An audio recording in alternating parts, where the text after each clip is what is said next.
Pesta pernikahan mantan suamiku. Tak lama setelah perceraianku disahkan, aku tak menyangka menerima dividen dalam jumlah fantastis dari sebuah perusahaan. Sementara itu, mantan suamiku dengan wajah berseri-seri merayakan pernikahannya dengan selingkuhannya. Namun, di tengah upacara, satu kalimat dari mantan kakak iparku membuatnya membeku, tak bisa berkata-kata. Aku duduk di bangku koridor, di depan ruang sidang Pengadilan Negeri Jakarta Selatan tempat perceraianku diproses. Di tanganku, tergenggam surat perjanjian yang sudah dicetak. Tinta hitam di atas kertas putih. Setiap baris, setiap kata, terasa dingin seperti es. Pria yang berdiri di hadapanku, sebaliknya, berpakaian dengan kerapian yang nyaris menggelikan. Kemeja putih bersih, setelan biru tua tanpa celah, rambutnya yang disisir ke belakang dengan pomade. Seolah hari ini bukanlah hari berakhirnya pernikahan yang telah berjalan selama 3 tahun, melainkan hari pesta pernikahannya sendiri. Namanya Bima. 3 tahun lalu, aku memanggilnya suamiku. Sejak saat itu, aku tahu aku harus membiasakan diri memanggilnya dengan sebutan lain, mantan suami. Di samping Bima, ada seorang perempuan yang beberapa tahun lebih muda dariku, bernama Sania. Ia mengenakan gaun ketat berwarna krem, menenteng tas bermerek, bibirnya dipulas lipstik merah menyala. Lengannya melingkar di lengan Bima, dagunya sedikit terangkat, dan tatapannya ke arahku tak menyembunyikan aura kemenangan. Senyuman semacam itu di antara perempuan bisa dimengerti tanpa perlu banyak kata. Itu bukan senyum seseorang yang dicintai dengan tulus, melainkan senyum seseorang yang merasa telah berhasil merebut harta paling berharga di dunia. Bima melirik jam tangannya dan mengerutkan kening. Citra, tunggu apa lagi? Cepat tanda tangan, aku ada urusan lain. Aku menunduk menatap kertas di hadapanku.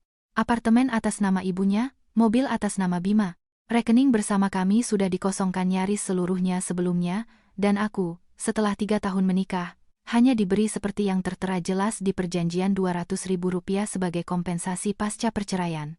Aku mengangkat kepala dan menatap lurus ke matanya. Bima, selama 3 tahun ini, saat ibumu sakit, aku yang merawatnya. Saat adikmu menikah, aku yang ikut menyumbang uang. Saat perusahaanmu kesulitan modal, aku menjual semua emas pernikahan kita dan bahkan menggunakan uang peninggalan ibuku. Dan sekarang, kau biarkan aku pergi dengan 200 juta rupiah? Sania tertawa kecil. Suaranya terdengar manis, tetapi setajam silet. Aduh, Citra, kamu ini bicara apa? Perusahaan itu milik Bima, dan harta Gonogini sudah dibagi dengan jelas.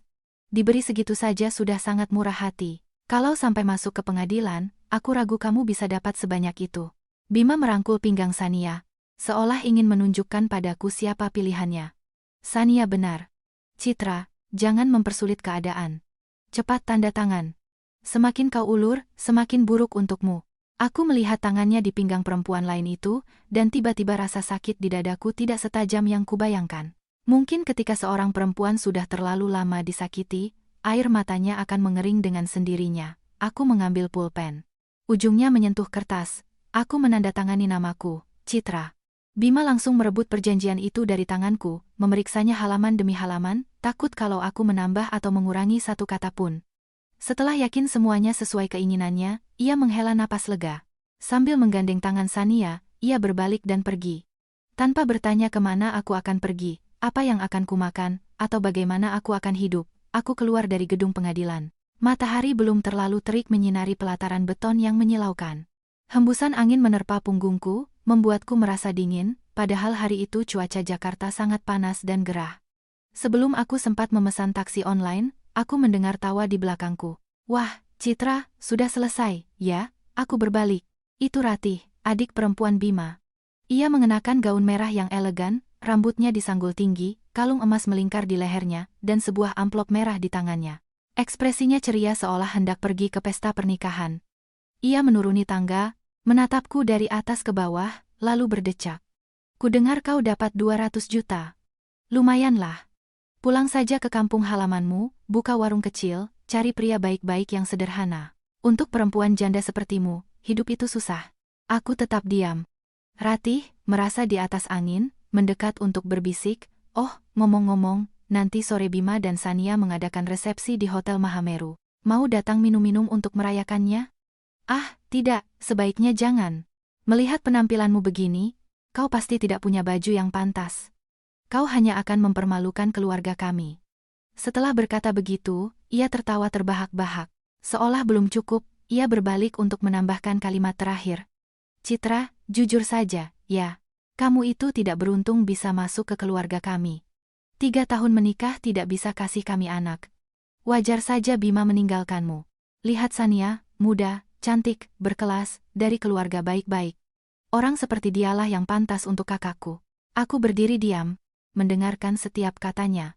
Ada hinaan yang tidak langsung menjatuhkanmu, tetapi menetes ke dalam jiwa sedikit demi sedikit hingga membentuk genangan lumpur. Selama 3 tahun, tanpa sadar aku telah hidup di dalam genangan itu. Ketika Ratih pergi, aku mengeluarkan ponsel untuk memesan mobil.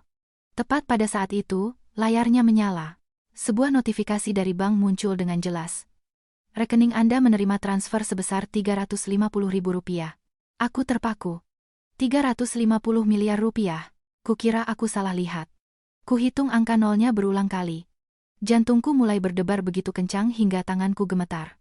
Sesaat kemudian, muncul pesan lain. Kali ini dari Rian, seorang teman kuliah. Citra, dividennya sudah masuk, ya? Perusahaan kita baru saja diakuisisi oleh sebuah konglomerat besar. Sebagai pemegang saham awal, bagianmu sekitar 3,5 miliar. Tolong dicek. Aku tertegun. 3,5 miliar? Lalu kenapa di rekeningku ada lebih dari 350 miliar? Sebelum aku sempat membalas, aku menerima telepon dari bank. Suara seorang pria yang sopan memperkenalkan diri sebagai manajer nasabah premiumku, mengonfirmasi penerimaan dana dalam jumlah besar ke rekeningku, dan memberitahukan bahwa sistem sedang meninjau transaksi tersebut karena kemungkinan adanya kesalahan transfer dengan kelebihan nol. Aku menutup telepon, masih berdiri di tengah pelataran pengadilan dengan ponsel tergenggam erat. Sebenarnya, 3 bulan yang lalu, ketika Rian menelepon dan mengatakan ia sedang membangun sebuah startup teknologi di Jakarta, dan butuh modal mendesak untuk menyelesaikan produknya, aku mentransfer seluruh sisa uang yang berhasil kusembunyikan, hanya sekitar 100 juta. Saat itu, Bima menyebutku bodoh, mengatakan bahwa perempuan yang tidak bisa menyimpan uang ditakdirkan untuk miskin seumur hidup. Aku tidak pernah membayangkan bahwa jumlah itu akan berubah menjadi saham, apalagi tepat di hari aku terusir dari pernikahanku, takdir meletakkan kartu yang begitu kuat di tanganku. Aku memandang ke arah jalan raya di depanku. Hotel Mahameru hanya berjarak sekitar 20 menit dengan mobil. Bima sedang merayakan resepsi pernikahannya dengan Sania di sana. Mantan ibu mertuaku pasti sedang tersenyum puas. Ratih mungkin sedang berada di atas panggung, menjelek-jelekanku di hadapan seluruh keluarga. Aku menarik napas dalam-dalam dan mengangkat tangan memanggil taksi. Sopir menurunkan kaca jendela. Kemana Mbak? Aku membuka pintu dan masuk, dengan suara yang anehnya terdengar tenang, ke Hotel Mahameru Pak. Mobil mulai melaju. Melalui jendela, jalanan kota seolah meluncur ke belakang. Aku melihat pantulan wajahku yang buram di kaca, kemeja usang, celana kain hitam yang warnanya sudah memudar, rambut diikat seadanya, wajah pucat setelah semalaman tidak tidur. Tetapi untuk pertama kalinya dalam 3 tahun, aku tidak lagi mengasihani diriku sendiri. Aku hanya merasa ironis. Bima, kau pikir 200 juta rupiah cukup untuk membeli 3 tahun hidupku? Kau pikir aku akan keluar dari rumahmu dengan tangan hampa? Baiklah, sore ini aku akan datang untuk bersulang untukmu. Bukan untuk menangis, tetapi agar seluruh keluargamu melihat dengan jelas bahwa perempuan yang baru saja kalian injak-injak ke dalam lumpur tidak pernah seremeh yang kalian kira. Taksi berhenti di depan Hotel Mahameru, tepat ketika alunan musik pernikahan menggema dari lobi, terdengar ceria dan semarak. Kegembiraan itu, di hari lain, mungkin akan terasa biasa saja bagiku, tetapi hari ini, rasanya setiap nada seperti memukul dadaku. Rasa sakit yang tumpul, dingin, dan dalam, namun tidak cukup untuk membuatku menangis. Aku membayar sopir, turun, dan berdiri sejenak di depan pintu masuk. Sebuah gerbang besar berhiaskan mawar merah dan anggrek putih menghiasi akses masuk. Di tengahnya, sebuah papan dengan foto Bima dan Sania. Mereka tampak sangat mesra. Bima mengenakan setelan putih, Sania dengan gaun pengantinnya, tersenyum berseri-seri. Di bawahnya tertulis kalimat, bahagia selamanya. Aku menatap kata-kata itu dan merasa konyol. Pagi yang sama, ia baru saja menandatangani surat cerai denganku di pengadilan. Sorenya, ia sudah di sini menjadi mempelai pria bagi wanita lain. Ternyata bagi sebagian pria, pernikahan itu seperti jaket tua yang bisa diganti begitu mereka bosan. Dan orang yang telah mencuci, menambal, dan merawatnya selama bertahun-tahun, pada akhirnya hanya dilempar keluar pintu. Aku melihat pakaian yang kukenakan. Kemeja putih usang dengan ujung lengan yang sedikit berjumbai, celana hitam sederhana, sepatu datar yang kubeli di pasar. Dibandingkan dengan orang-orang yang masuk ke hotel dengan gaun sutra dan riasan sempurna, aku benar-benar tidak pada tempatnya. Anehnya, aku tidak merasa malu. Aku ingin tampil persis seperti ini, persis seperti perempuan yang baru saja mereka hina. Persis seperti perempuan yang mereka pikir hanya pantas diberi beberapa keping receh sebelum menghilang. Aku melangkah masuk. Seorang resepsionis dengan seragam merah yang elegan menghentikanku dengan sopan. "Maaf, Mbak, boleh lihat undangannya?" Aku menatapnya dengan tenang dan berkata, "Saya mantan istri mempelai pria, saya datang untuk memberinya selamat." Resepsionis itu tertegun, dengan ekspresi bingung. Mungkin selama bekerja di acara pernikahan, ia sudah melihat banyak hal aneh, tetapi mantan istri yang baru bercerai di hari yang sama pastilah bukan sesuatu yang biasa. Aku tidak mempersulitnya, hanya mengangguk sedikit dan langsung menuju lift. Resepsi diadakan di lantai 3. Begitu pintu lift terbuka, hiruk-pikuk suara dan tawa menyambutku. Aula itu terang benderang, meja-meja ditutupi taplak putih, masing-masing dengan rangkaian bunga segar di tengahnya. Para tamu memenuhi hampir 40 meja. Keluarga Bima memang besar. Kerabat dari kampung, rekan bisnis, tetangga lama semuanya berpakaian elegan dengan wajah ceria. Seolah ini adalah hari perayaan besar yang sesungguhnya, bukan pergantian istri yang terburu-buru dan tak tahu malu. Aku memilih sebuah meja di sudut yang agak jauh dan duduk. Tidak ada yang langsung mengenaliku, yang memang sudah kuduga. Di mata mereka, aku selalu menjadi seseorang yang tidak layak diingat. Selama 3 tahun sebagai menantu mereka, di setiap pesta atau perayaan keluarga, akulah yang diam-diam berada di dapur, mencuci sayuran, memotong bawang, membereskan piring, menyajikan minuman. Mereka lebih terbiasa melihatku bekerja dengan kepala tertunduk daripada duduk di tengah aula resepsi seperti tamu lainnya. Di atas panggung, MC berbicara dengan suara antusias. "Bapak-bapak, ibu-ibu, para tamu undangan yang kami hormati, hari ini adalah hari bahagia bagi Mas Bima dan Mbak Sania. Mari kita berikan tepuk tangan yang meriah untuk mendoakan kebahagiaan pasangan yang serasi ini."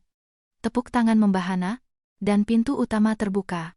Bima, sambil menggandeng Sania, masuk diiringi alunan musik. Ia tersenyum lebar, senyum yang selama 3 tahun jarang sekali kulihat ditujukan kepadaku. Bima biasa berkata bahwa pengusaha punya banyak tekanan, pulang ke rumah sudah lelah, tidak ada tenaga untuk bersikap manis. Namun, hari ini ia tersenyum dengan begitu lembut.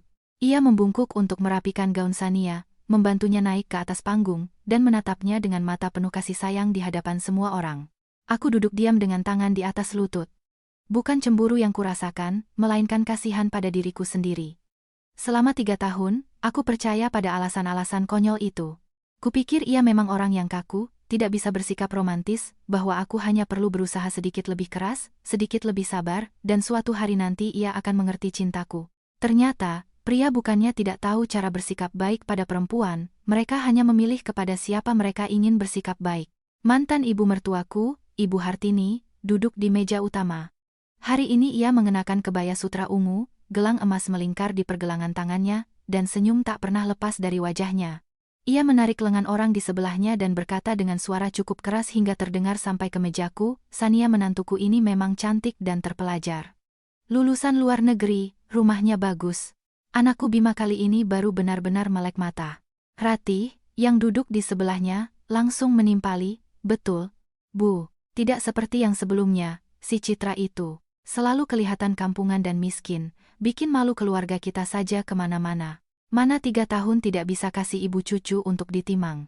Ibu Hartini pura-pura menghela napas dengan dramatis. Sudah, jangan bicarakan dia, nanti sial. Hari ini hari bahagia. Anggap saja kita sudah buang sial." Mendengar itu, aku tertawa kecil, sangat pelan. Buang sial. Mereka menyebutku sial. Tapi selama 3 tahun itu, siapa yang begadang di rumah sakit merawat Ibu Hartini setelah operasi usus buntu? Siapa yang ikut menyumbang uang untuk pernikahan Ratih ketika keluarga mempelai pria meminta tambahan mahar? Siapa yang berlari dari satu klien ke klien lain, duduk di kafe sampai larut malam untuk membantu Bima mendapatkan kontrak pertamanya? Betapa cepatnya mereka lupa. Mungkin ketika orang memutuskan untuk tidak tahu berterima kasih, rasa terima kasih adalah hal pertama yang mereka jual dengan harga murah. Aku membuka ponsel dan melihat lagi pesan dari bank. Angka 350 miliar itu masih ada di sana. Saat itu, MC mempersilakan Ratih naik ke panggung untuk memberikan sambutan. Ratih merapikan gaun merahnya, tersenyum cerah, lalu naik dan memegang mikrofon dengan kedua tangan, seolah akan menyampaikan sesuatu yang sangat mulia. Para keluarga, sahabat, dan kerabat sekalian. Saya Ratih, adik dari Bima. Hari ini, melihat kakak saya menemukan kebahagiaan sejatinya, saya ikut bahagia luar biasa. Seluruh ruangan bertepuk tangan. Ratih berhenti sejenak, tersenyum, lalu melanjutkan. Sejujurnya, sebelumnya kakak saya pernah mengalami pernikahan yang tidak bahagia. Mantan istrinya itu tidak berpendidikan dan tidak membantu apa-apa. 3 tahun tanpa anak, tidak membawa hoki, bahkan bisnis keluarga jadi seret. Untungnya, Bima sadar tepat waktu dan mengakhiri semua itu untuk memulai hidup baru dengan Sania. Terdengar tawa dari beberapa meja, beberapa orang menoleh untuk berbisik. Ratih, semakin berani, melanjutkan, bahkan tadi pagi di pengadilan, dia masih mencoba minta uang lebih, tapi akhirnya harus pasrah dengan 200 juta rupiah dan pergi. Begitulah nasib perempuan yang tidak bisa menjaga suaminya. Aku meletakkan gelas air di atas meja. Suaranya minimal, tetapi di dalam diriku, sesuatu juga baru saja mengendap, bukan amarah, melainkan sisa keraguan terakhirku. Aku berdiri. Perempuan yang duduk di sebelahku menarik tanganku dengan lembut, mengira aku akan ke toilet, dan berbisik, "Mbak, hidangan utama sebentar lagi keluar. Cepat kembali ya, nanti keburu dingin." Aku tersenyum padanya. Tanpa berkata apa-apa, aku berjalan selangkah demi selangkah menuju panggung. Awalnya tidak ada yang memperhatikan. Semua mata tertuju pada Ratih, pada Bima, pada Sania. Tetapi ketika aku mendekati meja utama, Ibu Hartini adalah yang pertama melihatku. Senyum di wajahnya membeku, dan ia langsung berdiri.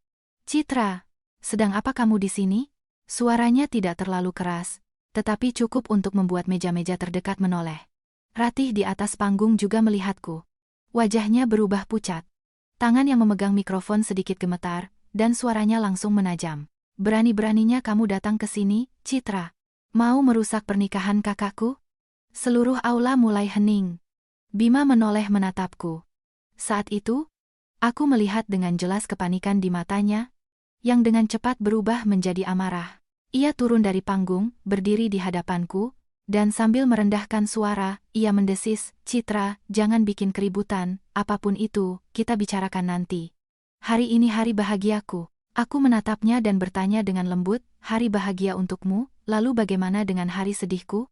Sania mendekat dan menarik lengan Bima, matanya memerah tepat pada waktunya.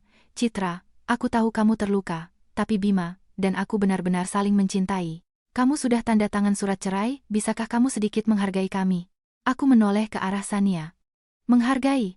Apa kau menghargaiku saat aku masih menjadi istri sahnya?" Wajah Sania memucat. Di sekitar kami, bisik-bisik mulai terdengar. Ada yang bilang aku kasihan, ada yang bilang aku keras kepala, ada yang bilang perempuan janda datang ke tempat seperti ini sudah kehilangan harga diri. Ratih turun dari panggung, suara hak tingginya menggema di lantai. Ia berdiri di hadapanku dan menunjukku. "Citra, lihat dirimu. Datang ke hotel bintang 5 dengan pakaian seperti ini. Apa kau tidak malu? Keluarga kami sudah sangat manusiawi memberimu 200 juta. Apalagi yang kau mau?" Aku menatap jarinya yang menunjuk ke wajahku, dan dengan tenang mengeluarkan ponselku. "Ratih, sudah selesai bicaranya?" Ratih terdiam. Aku membuka pesan dari bank dan menghadapkan layarnya ke Bima, ke Ratih, ke Ibu Hartini, dan juga ke Sania. "Kalau begitu, sekarang lihat baik-baik. Berapa banyak uang yang baru saja diterima oleh orang yang kalian sebut miskin dan kampungan ini?" Bima menunduk, dan dalam sekejap, wajahnya berubah total. Ratih merebut ponselku, mendekatkannya ke matanya. Bibirnya gemetar saat menghitung angka 0, dan suaranya pecah. 350 miliar rupiah? Aula itu meledak dalam gumaman massal. Aku mengambil kembali ponselku. Aku menatap satu persatu wajah terkejut di hadapanku, dan tersenyum. Ya, cukup untuk datang minum-minum merayakan hari ini. Aula resepsi seolah hening selama beberapa detik, seakan seseorang menekan tombol mute. Sesaat kemudian, suara-suara meledak berlapis-lapis, bisikan, desahan, orang-orang berbisik di telinga satu sama lain. Semuanya bercampur dalam kekacauan yang belum pernah kuhadapi sebelumnya. Anehnya, aku tidak merasa takut, hanya merasakan kejernihan pikiran yang belum pernah kualami. Seolah aku baru saja bangun dari mimpi yang sangat panjang. Bima berdiri di hadapanku, tatapannya terpaku pada ponsel yang baru saja kusimpan. Bibirnya gemetar seolah ingin mengatakan sesuatu, tetapi tidak tahu harus mulai dari mana. Aku menatapnya, sudah tidak ada lagi rasa akrab, hanya seorang pria asing di hadapan angka yang tak bisa ia bayangkan. Ratih, sebaliknya, masih tidak percaya. Suaranya yang melengking meninggi, "Tidak mungkin, Citra. Ini palsu, kan? Aplikasi bank kan bisa dipalsukan." Aku tertawa. Bukan karena mengejek, tetapi karena aku sudah terlalu terbiasa dengan reaksi seperti ini. Ketika orang tidak bisa menerima kenyataan, mereka akan mencari cara untuk menyangkalnya. "Ratih, kalau kau pikir ini palsu, telepon saja pihak bank untuk mengecek. Atau kalau mau, aku transfer beberapa juta ke rekeningmu supaya kau lihat uangnya nyata atau virtual." Komentarku memancing tawa tertahan dari beberapa meja. Ratih kehabisan kata-kata, masih memegang ponselnya, tetapi tidak berani berkata apa-apa lagi. Ibu Hartini mendekat dari belakang. Kakinya tampak lemas, suaranya gemetar. "Citra, apa benar yang kau katakan? Uang itu benar-benar milikmu?" Aku berbalik menatapnya. Selama 3 tahun sebagai menantunya, aku memanggilnya ibu secara alami, tanpa berpikir. Tapi sekarang, kata itu tersangkut di tenggorokanku. "Ibu Hartini, untuk apa bertanya? Tadi pagi ibu masih bilang saya ini pembawa sial, sesuatu yang harus dibuang. Sekarang ibu peduli berapa banyak uang yang saya punya?" Ibu Hartini membeku. Matanya memerah, entah karena malu atau hal lain. Sania, yang sejak tadi diam di samping Bima, akhirnya angkat bicara. Suaranya tidak lagi semanis tadi, melainkan sedikit bergetar. "Citra, aku tidak tahu kalau kamu punya situasi seperti ini. Kalau saja aku tahu." Aku menatapnya. "Kalau saja kau tahu, kau tidak akan merebut suamiku?" Sania menegang, bibirnya terkatup rapat. Aku tidak berkata lebih jauh. Aku hanya berbalik menghadap Bima. "Kau pasti ingin bertanya dari mana uang ini datang, kan?" Bima menelan ludah dan mengangguk sangat pelan. 3 bulan lalu, aku memberikan semua sisa uangku kepada seorang teman kuliah untuk berinvestasi di perusahaannya. Hari ini, perusahaannya diakuisisi, dan kami sebagai pemegang saham menerima dividen. Sesederhana itu. Seorang pria dari meja terdekat menyela, "Investasi apa yang bisa untung sebesar itu?" Aku tidak menatapnya, hanya berkata, "Tidak semua orang berani menginvestasikan setiap sen terakhirnya pada sesuatu yang tidak pasti. Aku berani, dan karena itu aku mendapatkannya." Kalimat itu membungkam beberapa orang. Mungkin mereka mulai mengerti bahwa yang mereka saksikan bukanlah keberuntungan buta, melainkan hasil dari sebuah keputusan yang mereka sendiri tidak akan pernah berani ambil. Bima tiba-tiba melangkah maju, suaranya serak. "Citra, kenapa kau tidak bilang apa-apa padaku?" Aku menatapnya dan menjawab perlahan, "Untuk apa? Supaya kau melarangku, atau supaya kau mengambil uang itu untuk menyelamatkan perusahaanmu lagi?" Bima terdiam. Ia tahu aku mengerti maksudnya. Selama 3 tahun, setiap kali perusahaannya butuh uang, ia akan menatapku dengan ekspresi yang sama, memohon sekaligus memaksa. Dan aku selalu menyerah. Selalu. Ratih, seolah tersadar dari lamunan, menarik lengan Bima. "Bima, jangan diam saja. Biarpun dia punya uang, itu urusannya. Hari ini pernikahanmu." Kalimat itu seperti tamparan tak terlihat. Benar, hari ini adalah pernikahan Bima dan Sania. Tetapi saat itu, tak ada seorang pun yang sepertinya mengingatnya. Semua mata tertuju padaku. MC di atas panggung tidak tahu harus berkata apa, memegang mikrofon tanpa berani bicara. Aku melihat sekeliling dan berkata perlahan, "Saya tidak datang untuk merusak pernikahan siapapun. Saya hanya ingin mengatakan satu hal sebelum pergi." Tidak ada yang menyela. Bahkan Bima tidak bergerak. Aku menarik napas dalam-dalam dan mengucapkan setiap kata dengan jelas dan perlahan. 3 tahun lalu, saya masuk ke rumah ini dengan tangan kosong, tapi dengan perasaan tulus di hati saya. Saya pikir, jika saya hidup dengan baik dan menjaga keluarga, cepat atau lambat saya akan dihargai. Aku menatap Ibu Hartini, lalu Ratih. Tapi ternyata, di beberapa tempat, kebaikan tidak dihargai, melainkan dianggap kebodohan. Suasana di aula menjadi berat. Saya tidak menyalahkan siapapun di sini, karena setiap orang memilih cara hidupnya masing-masing. Bima memilih uang. Ratih memilih penampilan. Ibu Hartini memilih kepentingan. Dan saya memilih untuk percaya pada orang. Aku berhenti sejenak. Hanya saja, kali ini, saya tidak akan salah memilih lagi. Bima tiba-tiba maju dengan suara tergesa-gesa. "Citra, jangan bilang begitu." Aku tidak. Aku mengangkat tangan untuk menghentikannya. "Kau tidak perlu memberi penjelasan, karena aku sudah mengerti." Sania, di sampingnya, mulai goyah. Aku melihat dengan jelas di matanya tidak ada lagi kemenangan, melainkan kegelisahan yang sangat nyata. Mungkin ia juga mulai sadar bahwa pria yang lengannya ia gandeng bukanlah tangkapan besar yang ia kira. Ratih masih berusaha mempertahankan suara kerasnya. Citra, kau sudah selesai bicara? Kalau sudah, pergilah. Jangan buang-buang waktu orang lain. Aku berbalik menatapnya. Ratih, tadi kau bilang aku miskin, tidak pantas berada di sini. Apa kau masih berpikir begitu? Ratih membuka mulut lalu menutupnya lagi. Bukan karena tidak mau bicara, melainkan karena tidak tahu harus berkata apa. Aku tersenyum. Tidak apa-apa, aku tidak butuh jawabanmu. Aku berbalik untuk pergi. Tepat pada saat itu, terdengar suara dentuman keras di belakangku. Prang! Sebuah menara gelas sampahnya di samping panggung tersenggol seseorang dan runtuh. Cairan keemasan tumpah ke lantai, pecahan kaca bergema di seluruh aula. Semua orang terkejut dan menoleh. Tidak ada yang tahu siapa yang melakukannya. Tapi bagiku, adegan itu persis seperti akhir dari pernikahanku. Hancur, tanpa bisa diperbaiki lagi. Aku terus berjalan tanpa menoleh ke belakang. Suara Bima terdengar di punggungku, kali ini tanpa bisa menahan ketenangannya. Citra, berhenti. Aku berhenti, tetapi tidak berbalik.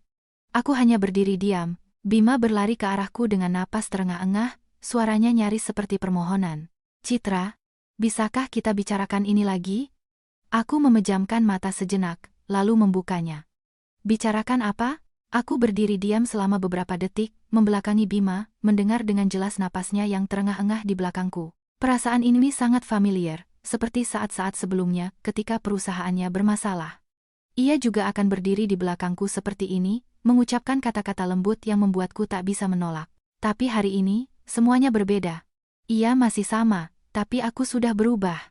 Perlahan, aku berbalik. Bicarakan apa, Bima?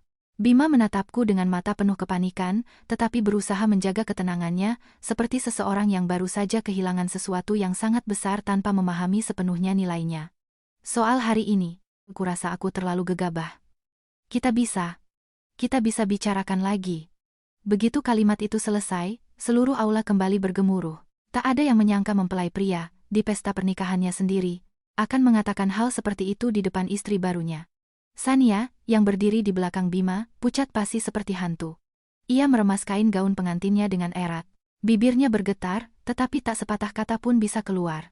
Ratih, di sisi lain, menatap kakaknya dengan mulut ternganga, tak percaya.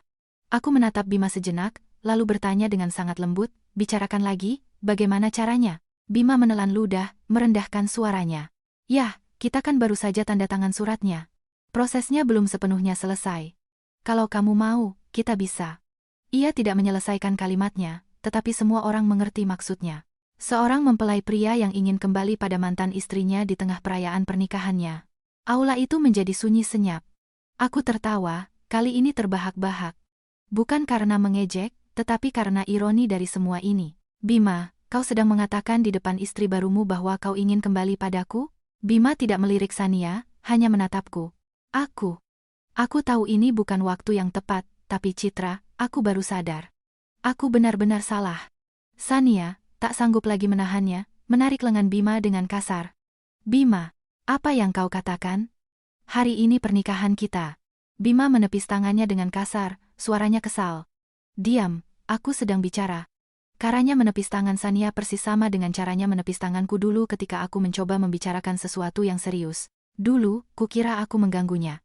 Sekarang aku mengerti, itu bukan karena aku mengganggunya, melainkan karena di matanya, perasaanku tidak layak untuk didengar. Sania terpaku, air mata mulai mengalir, merusak riasan wajahnya yang rumit. Aku menyaksikan adegan itu tanpa ada gejolak apapun di dalam hatiku. Bima kembali menghadapku, merendahkan suaranya. Citra, aku tahu aku sudah menyakitimu, tapi sumpah, di hatiku, yang kucintai itu kamu. Hanya saja waktu itu aku sedang bingung. Aku menatap lurus ke matanya.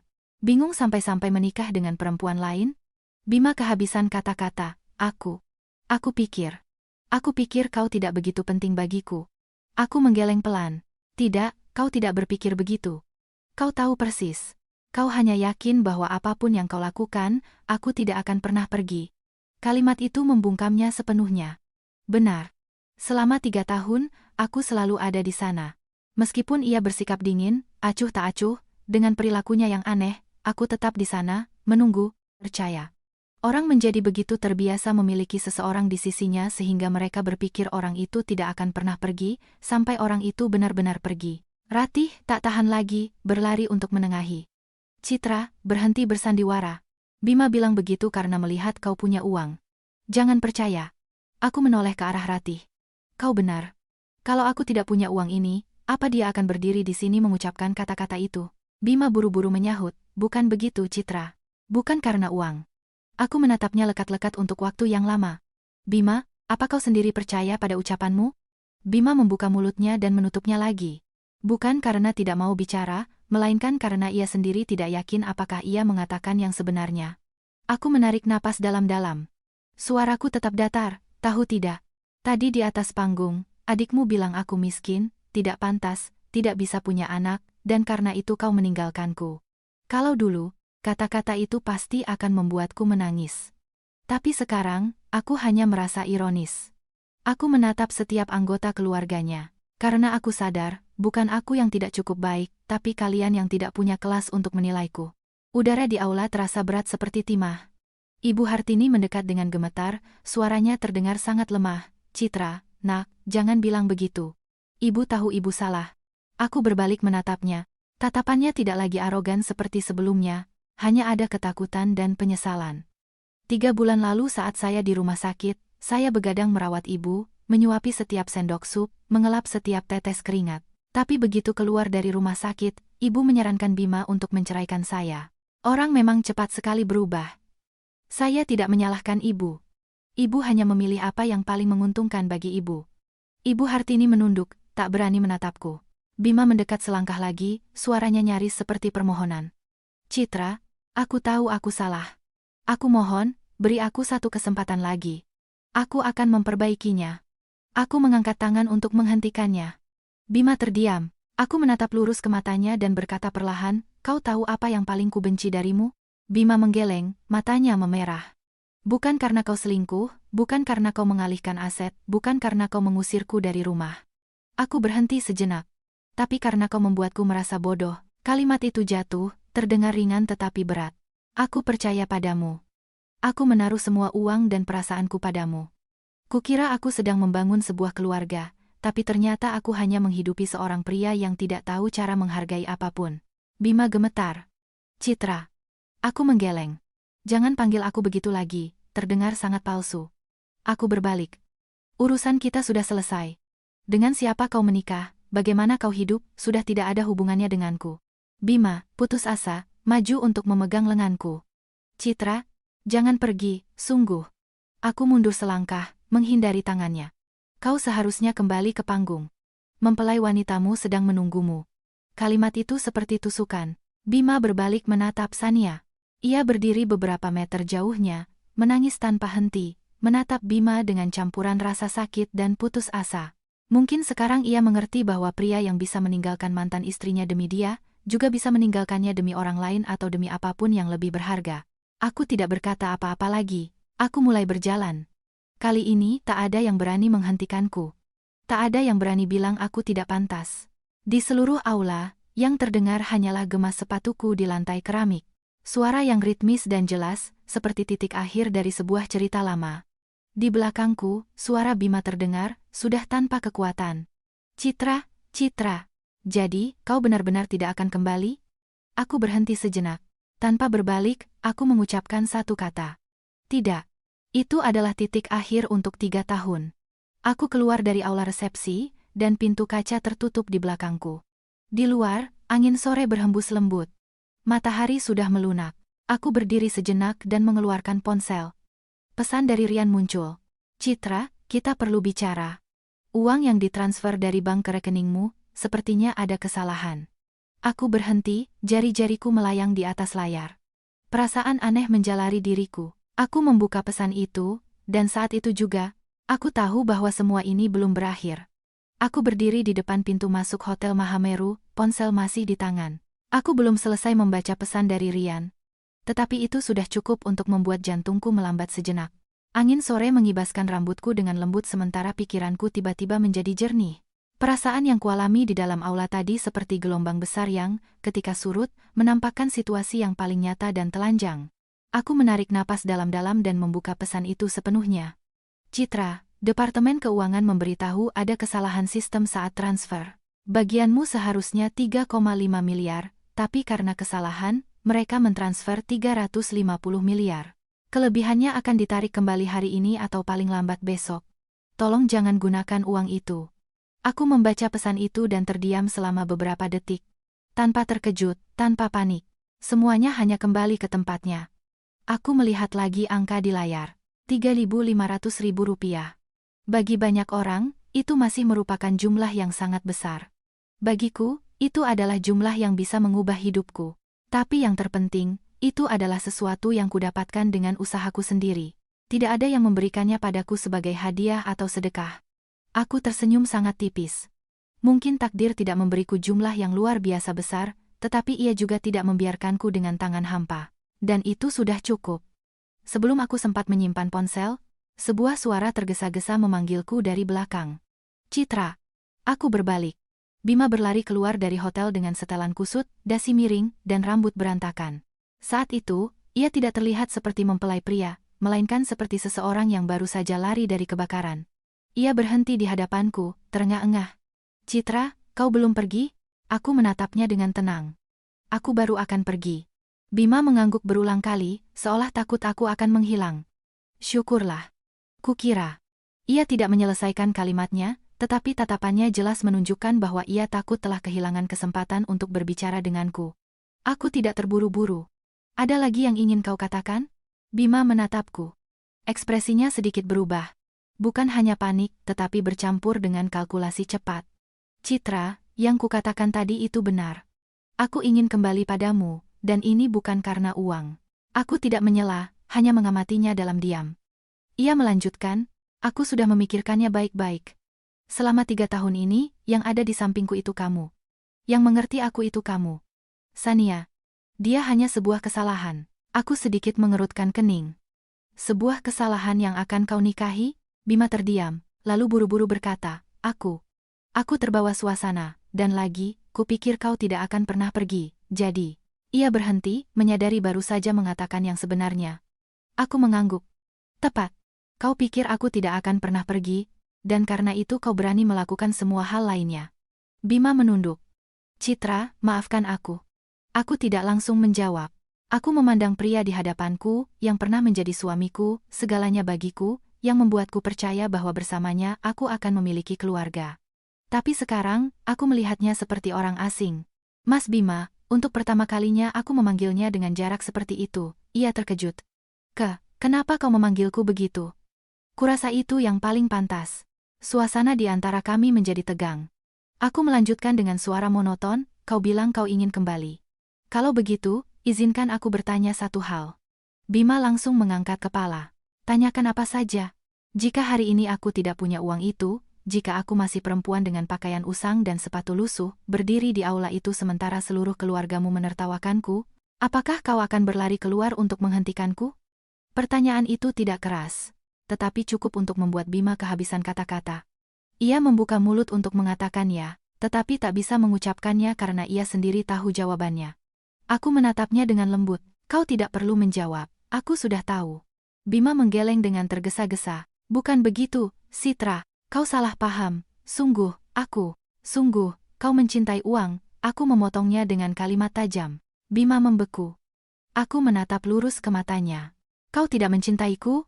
Kau juga tidak mencintai Sania. Kau hanya mencintai perasaan menjadi superior, dikagumi, berada di puncak. Kau akan bersama siapapun yang memberimu perasaan itu. Bima gemetar. Aku tidak seperti itu. Suaraku tidak meninggi. 3 tahun lalu, aku memberimu uang dan stabilitas, dan karena itu kau menikahiku. Ketika Sania muncul dengan uangnya, penampilannya, dan koneksinya, kau memilihnya. Sekarang kau pikir aku punya lebih banyak uang, dan kau ingin kembali. Aku berhenti sejenak. Bima, kau tidak sedang memilih seseorang, kau sedang memilih sebuah keuntungan. Bima menunduk, tanpa membantah, tanpa menjelaskan, karena ia tidak bisa. Aku menghela napas pelan. Tahu tidak, tadi di aula, saat kau bilang ingin kembali, aku tidak merasa marah. Aku merasa kasihan. Bima mengangkat wajah, bingung. Kasihan? Ya, Kasihan pada seorang pria yang pada akhirnya tidak tahu apa yang ia inginkan, hanya berlari mengejar apa yang tampak paling menguntungkan saat itu. Angin berhembus, sedikit mengibaskan pakaianku. Aku memasukkan ponsel ke dalam saku. Dan soal uang itu. Bima langsung mengangkat kepala. Matanya bersinar dengan sangat jelas. Aku melihat semuanya. Jumlah yang kau lihat tadi ada kesalahan. Angka sebenarnya sekitar 3,5 miliar rupiah. Bima terpana. Tatapannya berubah sangat cepat, dari harapan menjadi keterkejutan, lalu menjadi kalkulasi baru. Hanya sedetik, tetapi cukup bagiku untuk mengerti bahwa jika sebelumnya ia punya niat sekecil apapun untuk kembali karena perasaan, sekarang bagian itu telah berkurang drastis. 3,5 miliar rupiah bukan lagi mimpi yang begitu besar baginya. Aku tersenyum. Lihat, angkanya baru saja berubah, dan sorot matamu juga ikut berubah. Bima menggeleng cepat. Tidak, 3,5 miliar juga banyak. Aku tidak perlu menjelaskan, kataku lembut. Mau itu 3,5 miliar atau 350 miliar, aku tidak akan kembali.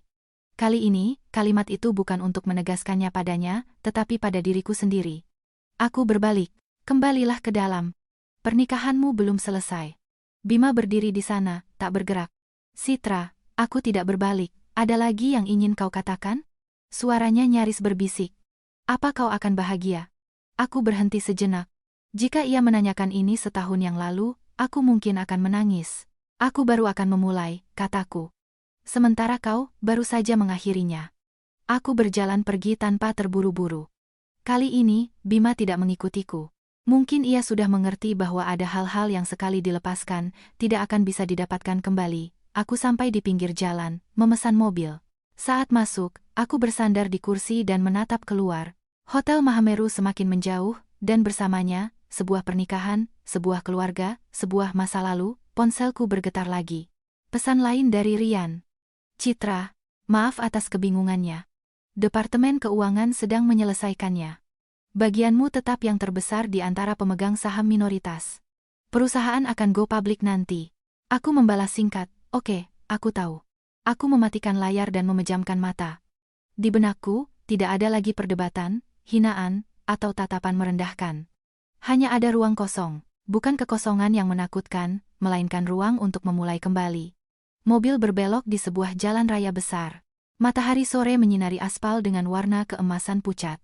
Aku membuka mata. Untuk pertama kalinya dalam waktu yang lama, aku tidak memikirkan Bima, tidak memikirkan Sania, atau keluarga mertuaku. Aku memikirkan diriku sendiri. Bagaimana aku akan hidup? Kemana aku akan pergi? Akan menjadi siapa aku? Dan aku tahu, kali ini, aku tidak akan salah memilih lagi. Kisah ini berlanjut dengan perjalanan Citra membangun kembali hidupnya, memulai bisnisnya sendiri dengan modal yang ia miliki, menghadapi tantangan, dan akhirnya menemukan kemandirian dan kebahagiaan sejati yang tidak bergantung pada siapapun.